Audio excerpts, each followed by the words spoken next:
साथियों नमस्कार। एक बार फिर से आप सभी का स्वागत है और उम्मीद करता हूं कि आप सभी स्वस्थ और अच्छे होंगे। देखिए, अपने भारत पर मध्यकालीन है या प्राचीन काल मान लो या जो मध्य प्राचीन काल है, उसमें भारत पर लगातार जो विदेशी है वो आक्रमण करते रहे हैं। अब आक्रमण का कारण क्या रहा होगा कि जो भारत है वो एक आर्थिक संपदा वाला देश था, तो भारत की अर्थव्यवस्था या आर्थिक संपदा ने बाहरी आक्रमणकारियों को आकर्षित किया यहाँ पर आक्रमण करने के लिए। तो देखिए, भारत पर लगातार प्राचीन मध्यकाल या मध्यकाल में शक, शिथियन, कुषाण, यूनानी, इंडो ग्रीक और अरबी आक्रमणकारी और मुस्लिमों ने लगातार यहाँ पर क्या किए थे, आक्रमण किए थे। और जो भारत पर जो सबसे पहला किसी विदेशी आक्रमणकारी ने जो आक्रमण किया था वो था सिकंदर। तो आज के सेशन में हम सिकंदर, जिसे अलेक्जेंडर के नाम से भी जाना जाता है, उसके बारे में पढ़ेंगे। देखिए, सिकंदर तो हम अपनी भाषा में, जो भारत की भाषा है उसमें उसको सिकंदर कहते हैं, लेकिन जो सिकंदर का वास्तविक नाम था वो क्या था, अलेक्जेंडर।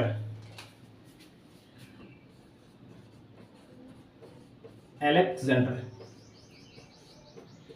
या अपनी भाषा में हम कहें तो ये क्या है, सिकंदर। अब ये सिकंदर कहां का राजा है? सिकंदर राजा था यूनान का। ठीक है, यूनान जो दक्षिणी पूर्वी यूरोप, वर्तमान का जो दक्षिणी पूर्वी यूरोप महाद्वीप है, वहां का एक द्वीपीय क्षेत्र है यूनान। और यूनान में एक जगह थी मैसेडोनिया, या हमारी किताबों में अगर लिखा है तो उसको लिखा है मकदूनिया, क्योंकि हमें इतने जो कठिन नाम है वो कठिन नाम बोलने की आदत नहीं है, इसलिए हम इनको मैसेडोनिया की जगह मकदूनिया और अलेक्जेंडर की जगह हम उसको क्या बोलने लगे, सिकंदर बोलने लगे।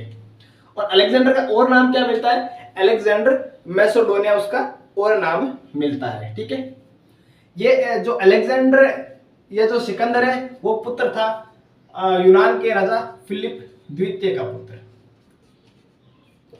फिलिप द्वितीय का पुत्र था अपने अलेक्जेंडर सिकंदर। प्रथम भारत पर प्रथम आक्रमण करने वाला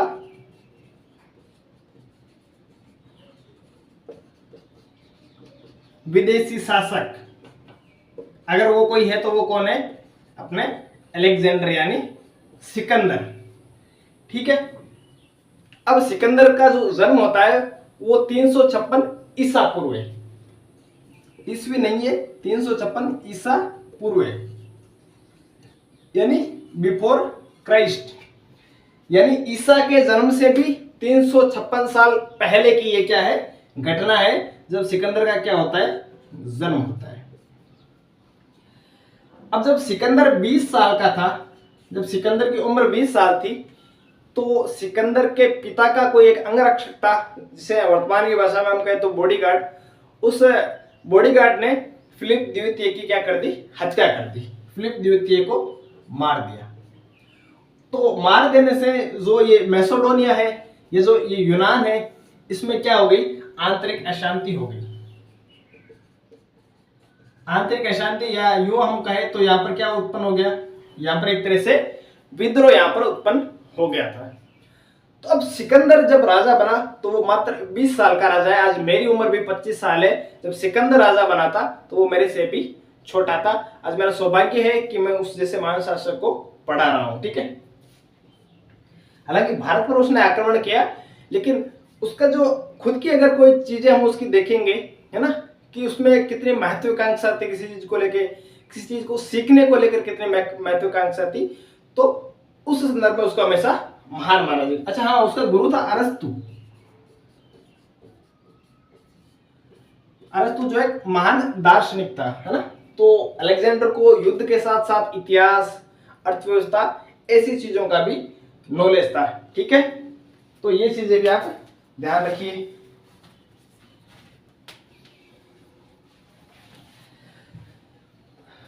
तो जब फिलिप द्वितीय की मृत्यु हो गई और यूनान में आंतरिक विद्रोह हो गया, तो तब ऐसी स्थिति में सिकंदर ने जो राज है वो अपने हाथों में लिया। और सिकंदर ने क्या किया, यानी अलेक्जेंडर ने क्या किया, उस विद्रोह को दबाया और यूनान का क्या बना, राजा बना। कब बना, 336 ईसा पूर्व। अब देखिए, जो सिकंदर के पिता थे फिलिप द्वितीय, उनकी इच्छा थी विश्व गुरु या विश्व विजेता बनने की, लेकिन उनकी तो आकस्मिक मृत्यु हो गई। उनके अंगरक्षक ने उनकी मृत्यु या उनको मार दिया। लेकिन अब अपने पिता का सपना कौन पूरा करना चाह रहा है? सिकंदर पूरा करना चाह रहा है। और सिकंदर ने खुद को एक युद्ध के मैदान में हमेशा हमेशा आजीवन के लिए झोंक दिया था। ठीक है, अब सिकंदर ने क्या किया? विश्व विजेता बनने की योजना बनाई। अब देखिए, घटनाएं किस प्रकार परिवर्तन हो रही है। सिकंदर पहले तो उसने यूनान की जो स्थिति है उसको सुदृढ़ किया, पूरे यूनानियों को अपनी ओर मिलाया और एक विशाल संगठित सेना बनाई। अब सेना बनाने के बाद कौन कौन से एरिया जीतता है? एक तो एशिया माइनर,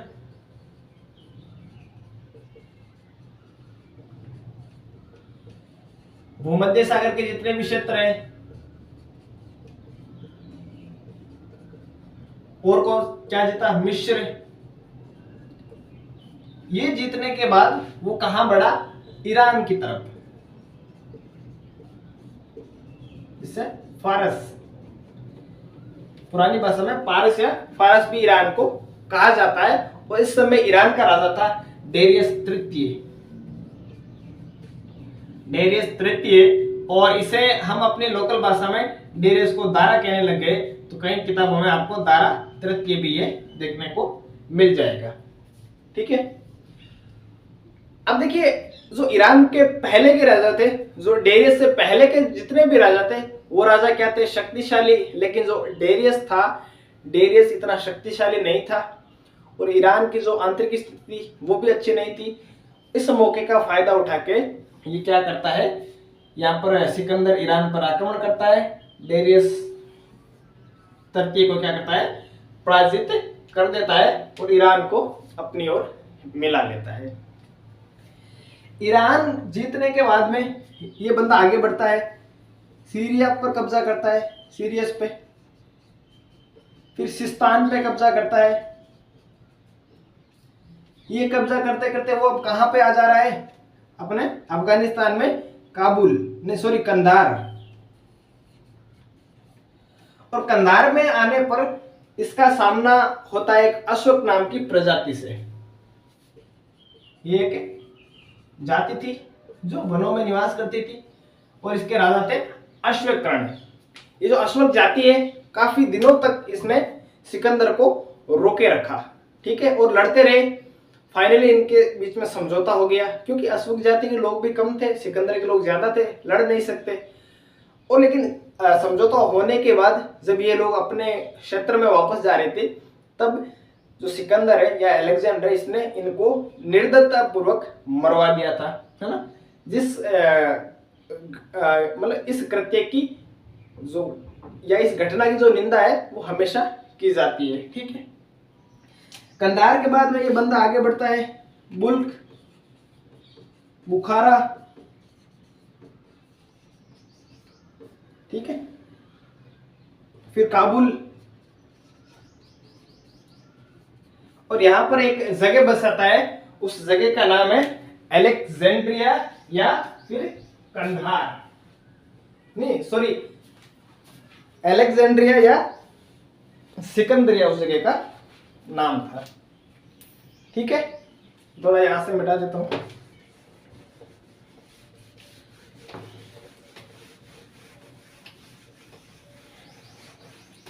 देखिए, जो अलेक्जेंडर है, अलेक्जेंडर यूनान की स्थिति को मजबूत करते हुए एशिया माइनर को जीतकर, भूमध्य सागरीय क्षेत्रों को जीतकर, मिस्र को जीतकर, फिर ईरान को जीतता है। उसके बाद में वो अफगानिस्तान वाले एरिया में बुल्क, बुखारा, कंधार, काबुल यहाँ पर प्रवेश करके, और इन सभी क्षेत्रों को वो जीतते हुए अब वो कहाँ आना चाह रहा है?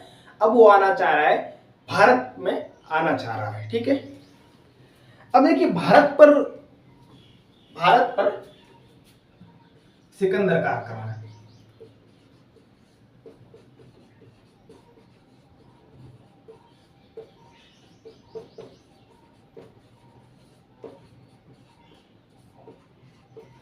ठीक है।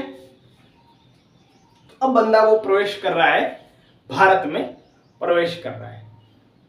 अपना जो हिंदू कुश पर्वत है उसको भी उसने पार कर लिया है, और अफगानिस्तान के बाद वो पाकिस्तान का जो अपना सिंध वाला एरिया है, अब वहां पर वो मतलब वहां तक वो आ चुका है। अब देखिए, हिंदुस्तान में एक राजा है आम्बी नाम का। कहां का राजा है? तक्षशिला। इस जो तक्षशिला का राजा है आम्बी, आम्बी क्या करता है, बिना युद्ध लड़े जो ये सिकंदर है, इस सिकंदर की क्या करता है, अधीनता इसकी स्वीकार वो कर लेता है, इससे मिल जाता है। और ये जब मिल जाता है तो सिकंदर की जो शक्ति है क्या है, वो और भी बढ़ गई थी। ठीक है, आम्बी नाम का राजा यहाँ पर मिल जाता है।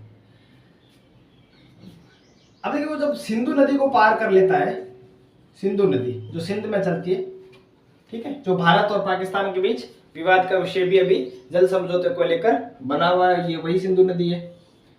ठीक है, पार करके झेलम नदी के किनारे पर ये आ जाता है, झेलम।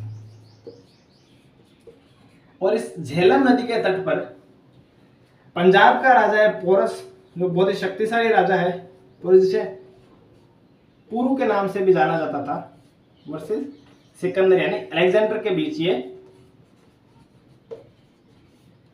326 ईसा पूर्व में ये युद्ध होता है, जिसे क्या कहा जाता है, झेलम का युद्ध, विस्तृतता का युद्ध, या हाइडेस्पीस का युद्ध।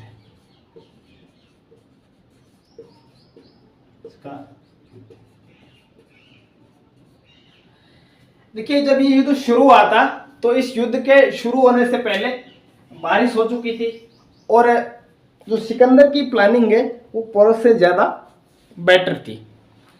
अब अच्छी प्लानिंग के तहत जो सिकंदर है वो इस युद्ध को जीतने में सफल रहा था। ठीक है, सफल इसलिए रहा था कि जब पिछली पूरी रात बारिश हुई तो पोरस के जो रथ वगैरह थे या उसके जितने भी घोड़े थे वो सही से चल नहीं पा रहे थे, वो फिसल रहे थे, और जो हाथी है वो सही से चल पा रहे थे। लेकिन जो सिकंदर है उसका अपने सैनिकों का आदेश था कि हाथियों के बजाय उनके महावतों को मारा जाए, ताकि हाथी बेकाबू होकर अपने ही लोगों पर वापस से आक्रमण करेंगे।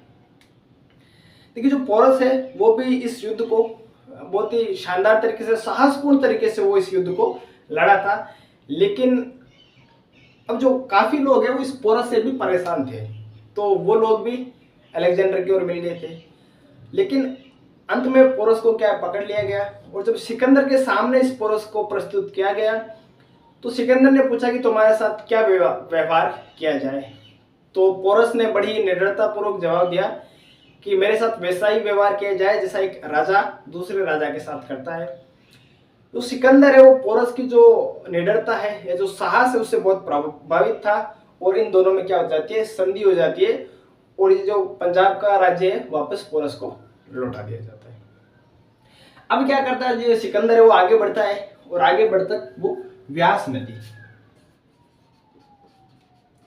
नदी की ओर आगे बढ़ता है। लेकिन लगातार सालों से इनकी सेना युद्ध कर रही है, तो इसकी सेनाओं ने व्यास नदी को पार करने से मना कर दिया। इसके सैनिकों ने कह दिया कि अब हम आगे युद्ध नहीं करेंगे। सिकंदर ने कुछ बहुत अच्छा मोटिवेशन का भाषण भी दिया कि उनके सैनिकों में कुछ अच्छा मोटिवेशन आ जाए, ये आगे बढ़े, लेकिन सैनिक आगे नहीं बढ़े। इसका एक कारण और भी बताया जाता है कि व्यास नदी पार करके इनको कहाँ पर प्रवेश करना था, मगध साम्राज्य में, और मगध साम्राज्य की सेना से ये डरते थे, ऐसा कहा गया है। ठीक है, तो व्यास नदी पार नहीं करने के कारण जो सिकंदर है वो अब यहाँ से वापस चला जाता है, और वो ये कहता है कि एक हतोत्साहित सैनिक या एक हतोत्साहित सेना कोई युद्ध नहीं जितवा सकती है।